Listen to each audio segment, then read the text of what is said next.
कोल्हापुरातल्या चिखली आंबेवाडी ग्रामस्थांना आता स्थलांतरित होण्याचं आवाहन करण्यात आलंय।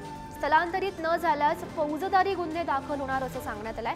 प्रशासनाकडून सकाळपासूनच खरं तर नागरिकांना स्थलांतर करण्याच्या सूचना देण्यात आलेल्या होत्या। राधानगरीचे 4 दरवाजे उघडल्यानं पाणी पातळी आता वाढण्याची शक्यता आहे। राधानगरी धरणातून भोगावती नदी पात्रात होणाऱ्या विसर्गामुळे पंचगंगा नदीच्या पाणी पातळीमध्ये सुद्धा झपाट्यानं आता वाढ होणार आहे। पुराचा सर्वाधिक फटका बसत असलेल्या प्रयाग, चिखली आणि आंबेवाडी गावाला पुरानं वेढा दिल्याचं पाहायला मिळत आहे। जिल्हा प्रशासनानं आज सायंकाळी 5 वाजेपर्यंत चिखली आणि आंबेवाडी गावच्या ग्रामस्थांना स्थलांतरित होण्याचं आवाहन करण्यात आलं आहे। आणि या संदर्भात अधिकची माहिती देत आहेत आमचे प्रतिनिधी शेखर पाटील सध्या आपल्यासोबत आहेत। शेखर, आपण पाहतोय कोल्हापूरमध्ये सुद्धा पावसाचा हाकार सुरू आहे। पंचगंगा नदीची पाणी पातळी वाढलेली आहे। सोबतच चिखली आंबेवाडी ग्रामस्थांना आता स्थलांतरित होण्याचं आवाहन सुद्धा करण्यात आलं आहे। गौरी, अगदी बरोबर आहे। चिखली आणि आंबेवाडी या 2 गावांना 2019 आणि 2021च्या महापुरामध्ये सर्वाधिक फटका बसला होता आणि म्हणूनच जिल्हा प्रशासन जे आहे ते या दोन्ही गावातील नागरिकांना तात्काळ या ठिकाणाहून आता स्थलांतरित होण्याच्या सूचना जे आहेत ते देताना पाहायला मिळते। अनेक गावकरी जे आहेत ते अजूनही चिखली या गावामध्ये त्या ठिकाणी अडकून आहेत। एकीकडे चारही बाजूनी खरं तर या चिखली गावाला पुराचा वेढा जो आहे तो पाहायला मिळतोय, मात्र गावकरी जे आहेत ते अजूनही काही प्रमाणात गावामध्ये आहेत आणि म्हणूनच प्रशासनानं आपण तात्काळ या गावातून स्थलांतरित व्हा, अन्यथा आपल्यावरती फौजदारी कारवाई करू, फौजदारी गुन्हा दाखल करू अशा पद्धतीचे आदेश ते दिलेले आहेत, तशा पद्धतीच्या सूचना दिल्या आहेत। खरं तर या सगळ्या नागरिकांनी आता प्रशासनाच्या आव्हानाला प्रतिसाद देऊन गावातून बाहेर पडताना देखील पाहायला मिळतात।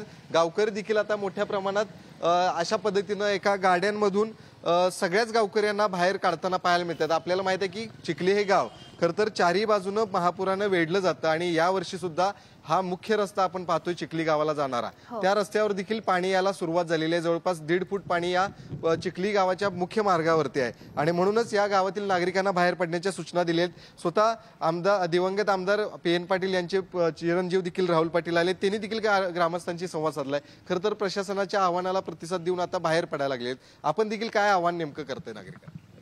खरं तर आता पूर परिस्थिती जी बघूनच मी चिखली आणि आंबेवाडी या दोन्ही गावांची आता पाहणी केली आहे। दोन्ही गावातील जे काही नागरिक आता शिल्लक आहेत गावामध्ये, स्थलांतर अजून झालेले नाहीत, त्यांना मी विनंती केली आहे की शासनाला आपण सहकार्य करून लवकरात लवकर जे काही उरलेले लोक आहेत त्यांनी पण लवकर गाव सोडण्यासाठी बाहेर यावं।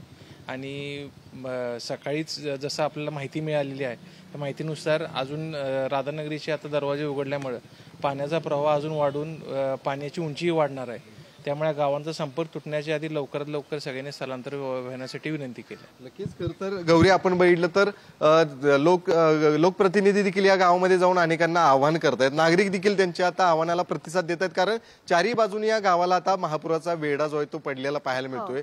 एकदा मोठ्या प्रमाणात पाण्याची पातळी वाढली तर मात्र या गावातील अनेक नागरिकांना रेस्क्यू करून खरं तर बाहेर काढावं लागणार आहे। एकीकडे राधानगरी धरणाचं पाणी जे आहे ते देखील वाढताना पाहायला मिळते, त्यामुळे नक्कीच हे सगळेच ग्रामस्थ आता प्रशासन जसजसं त्यांना आवाहन करतंय तसतसं त्यांना प्रतिसाद देऊन आता बाहेर पडताना देखील पाहायला मिळते। गौरी, हो, नक्कीच शेखर, आपण पाहतोय त्या ठिकाणी नागरिक आहेत, ते स्थलांतरित होत आहे का? त्यांच्यासोबत आपण काही संवाद साधू शकतोय का?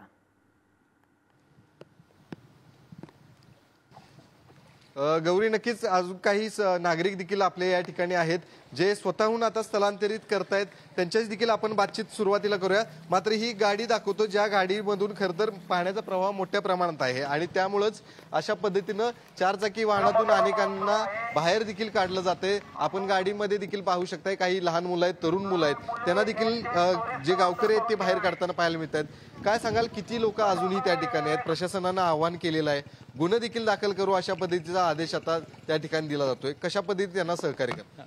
आता नेमकी चिखली आंबेवाडी गावची परिस्थिती बघितला तर जवळपास 80% लोक गावातून बाहेर पडलेले आहेत। प्रशासन यावेळी अगदी सतर्क आहे।